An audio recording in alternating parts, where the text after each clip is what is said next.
Bismillahirrahmanirrahim. Assalamualaikum warahmatullahi wabarakatuh. Alhamdulillahi rabbil alamin, alladzi anzala as-sakinata fi qulubil mu'minin. Wassalatu wassalamu ala asyrafil anbiya'i wal mursalin, sayyidina wa habibina wa syafi'ina wa maulana Muhammadin sallallahu alaihi wasallam. Amma ba'du. Bersyukur kita kepada Allah Subhanahu wa taala dengan mengucapkan alhamdulillahirabbil alamin. Bersalawat kita kepada Nabi Muhammad sallallahu alaihi wasallam. Allahumma salli ala sayidina Muhammad wa ala ali sayidina Muhammad. Jamaah sekalian, pemirsa TV One dimanapun anda berada, pada kesempatan kali ini adapun tema tausiah yang ingin saya sampaikan, yakni motivasi beribadah kepada Allah Subhanahu wa taala. Motivasi ini perlu kita tanamkan di dalam hati. Karena dengan bermotivasi kita punya dorongan, kita punya semangat beribadah kepada Allah Subhanahu wa taala. Apa motivasi beribadah kepada Allah Subhanahu wa taala? Yang pertama, karena ada pahala yang dijanjikan oleh Allah Subhanahu wa taala setiap amal yang kita lakukan. Dan setiap amal yang kita lakukan memiliki keutamaan. Sehingga inilah yang memotivasi kita untuk beribadah kepada Allah Subhanahu wa taala. Apakah itu ibadah wajib maupun ibadah sunnah? Misalkan ibadah wajib, melaksanakan sholat. Apa yang memotivasi kita untuk melaksanakan ibadah solat 5 waktu ini? Sesuai dengan sabda Rasulullah sallallahu alaihi wasallam, di mana yang telah dituliskan dalam kitab Irsyadul Ibad. Sabda Rasulullah sallallahu alaihi wasallam, "Man hafaza 'ala shalah", barang siapa yang menjaga solat 5 waktunya, akramallahu bihamsihi shal, Allah akan memberikan 5 kemuliaan. Kemuliaan yang pertama diberikan oleh Allah, orang yang selalu menjaga salat 5 waktunya, yurfa'u anhu diku ais, dia akan diangkat kesempitan hidupnya. Dia akan diberikan kebahagiaan, lapang dalam hidupnya. Jemaah sekalian yang dirahmati oleh Allah Subhanahu wa ta'ala, kadang kita melihat ada orang tua yang baru saja melaksanakan sholat berjamaah di masjid. Lantas kemudian kita tanya, "Pak, bagaimana keadaan Bapak?" Orang tua ini menjawab, "Alhamdulillah, baik-baik saja." Padahal ketika kita melihat kehidupan sehari-harinya, hidupnya sederhana. Bahkan bisa dikategorikan orang miskin, tetapi dia mampu mengucapkan rasa syukur kepada Allah Subhanahu wa taala karena dia menjaga salat 5 waktunya, sehingga rasa sempit di dalam hatinya itu dihilangkan oleh Allah. Karena sebenar-benarnya kekayaan adalah kekayaan yang ada di dalam hati kita. Kita mampu bersyukur kepada Allah Subhanahu wa taala. Justru sebaliknya, orang yang tidak menjaga sholat 5 waktunya, maka dia akan disempitkan kehidupan dunianya. Diibaratkan ada orang kaya, kita temukan di tengah jalan.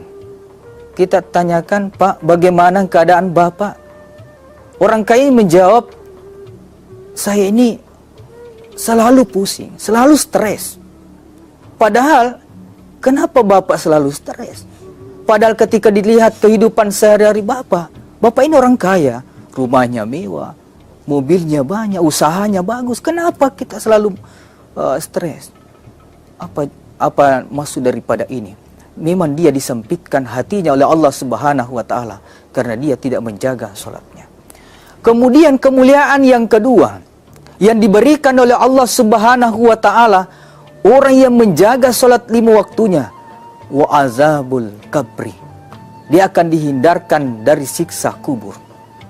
Jamaah sekalian yang dirahmati oleh Allah, ketika nantinya kita meninggal dunia, semua pengantar kita sudah kembali di rumah, maka datanglah dua malaikat Allah, yakni malaikat Munkar dan Nakir. Apa pertanyaan Munkar dan Nakir kepada kita? Marabbuka, siapa Tuhanmu? Tentu pada saat itu bukan mulut ini, bukan lisan ini yang menjawab pertanyaan Munkar dan Nakir, tetapi yang menjawab adalah anggota tubuh kita, tangan kita yang menjawab. Orang yang baik sholatnya akan menjawab takbir kita, Allahu Akbar. Makanya firman Allah Subhanahu wa ta'ala di dalam Al-Quran surah Yasin ayat 65. Al-yawma nahtimu ala afwahihim. Pada hari itu mulut ini terkunci, mulut ini tertutup.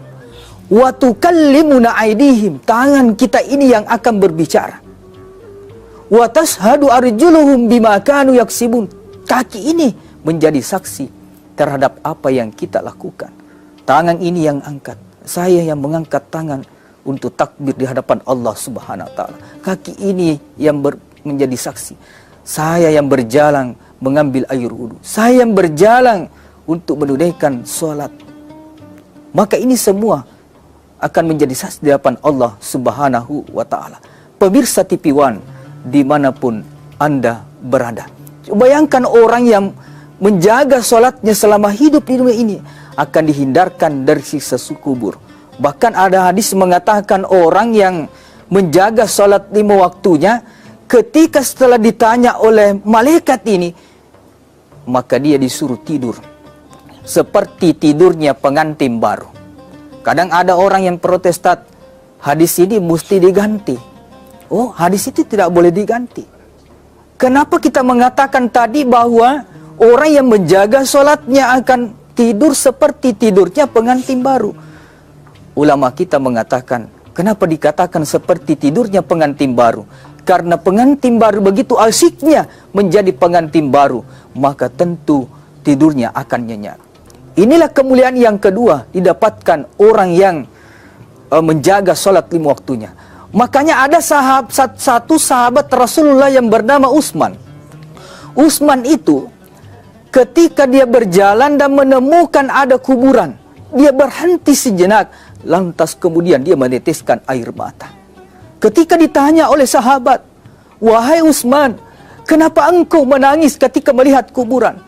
Padahal sering kita bersama-sama Utsman di dalam majelis Rasulullah SAW. Rasulullah menjelaskan begitu pedihnya sisaan di dalam neraka jahanam. Tetapi saya tidak pernah melihat engkau meneteskan air mata. Tetapi kenapa engkau menangis ketika melihat kuburan? Apa jawaban Utsman? Wahai sahabatku, kenapa saya menangis ketika melihat kuburan, wahai sahabatku? Karena saya pernah mendengar Rasulullah SAW, barang siapa orang yang selamat di dalam kubur, maka itu menjadi tanda akan selamat sampai hari kiamat.